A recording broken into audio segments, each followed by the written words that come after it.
Hey everyone, it's Dr. Alford. Thanks for joining me today. Today we're going to talk about a basic business plan, so stay tuned.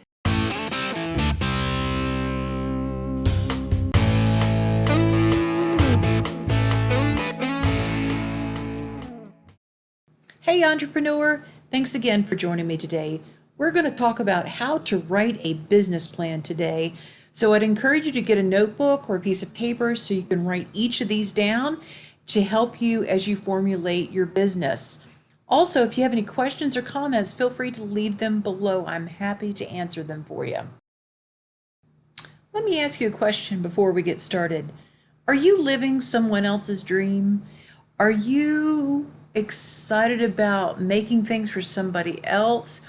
Or do you have that deep desire that you could be doing something different instead of putting all your energies and making money for someone else? Well, this might be a turning point for you, and writing a business plan may help you to make that decision.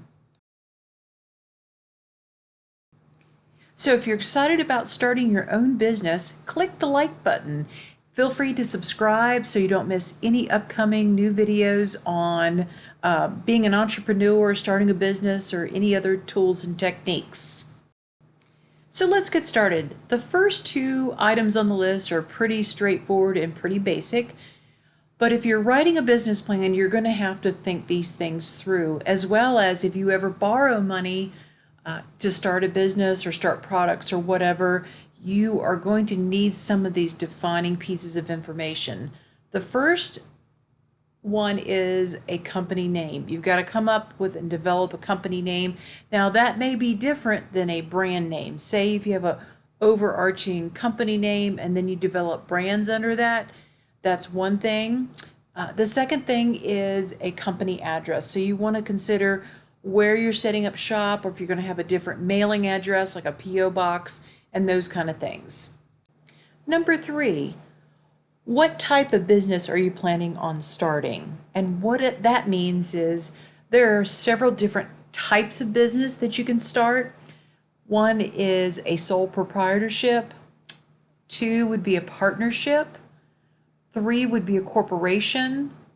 4 would be a limited liability corporation or a LLC, or it could be something else like a nonprofit or those kind of things. So you need to research these different types of business setups through your state and to find out what the rules and regulations as well as the costs and those kind of things to register that business name in your state.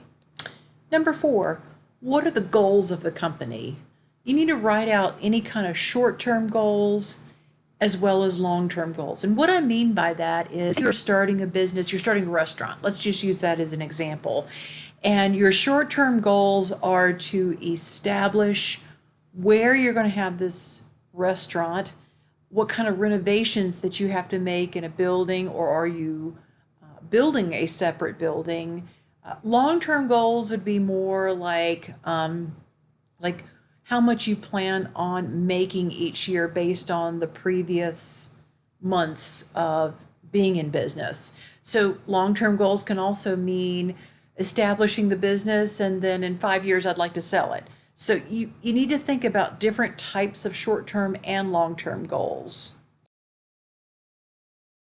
Number 5 on our list is list the owner or owners of the company. This is going to be important as you're formulating your business and meeting any requirements that your state has to have, and also based on the type of business that you're going to start, whether it's a partnership, an LLC, a corporation, sole proprietorship.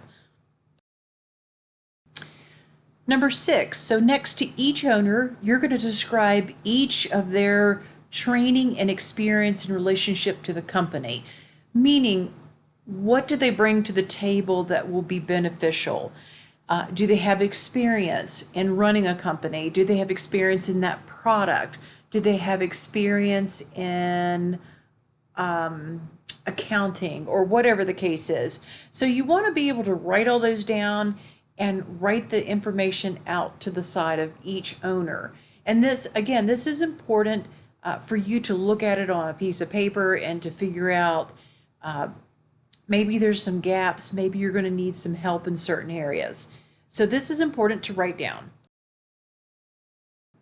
Number 7, what is the primary service or product the company will provide? It's important to formulate and think about the product itself. And maybe you've already come up with that information and you're excited about it and this is what I want to do, but you have to put all the other pieces together. Number 8, this is going to be really important. Who is the target market for this product or service? Who are you targeting? Are you targeting millennials? Are you targeting older adults? Are you targeting specific groups of people?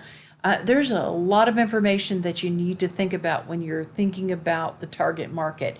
That could be gender, that could be age, that could be a specific segment of the population. So it's important to think about all this because that's also going to influence how you're going to sell your product or service.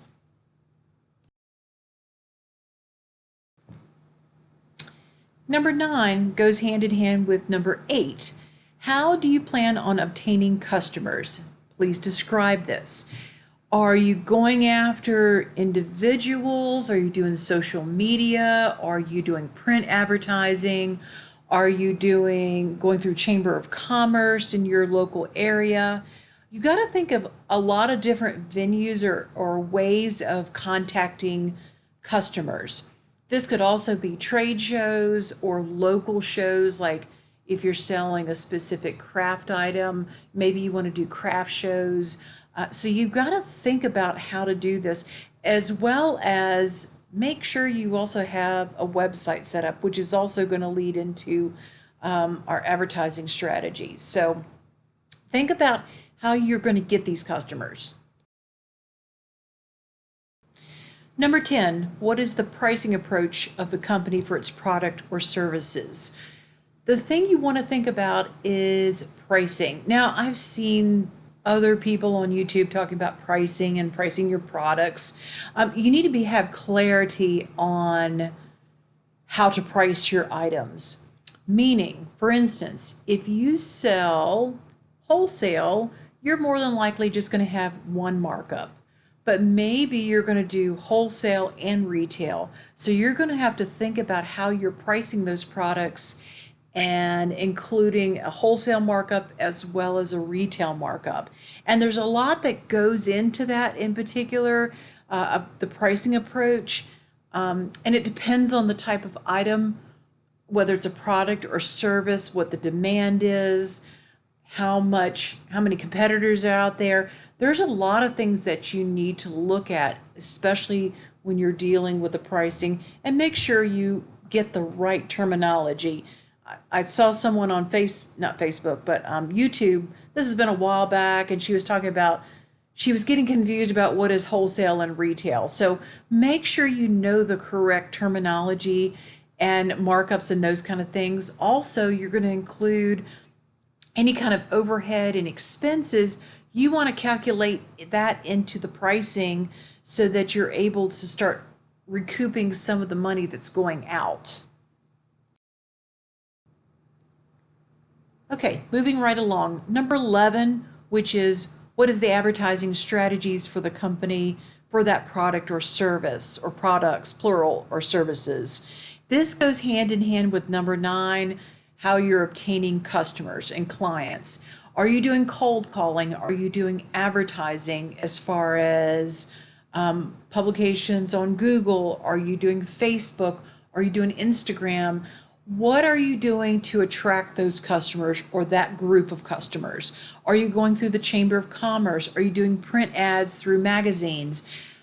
You need to figure out what works for your product or service. And I'd like to make one recommendation.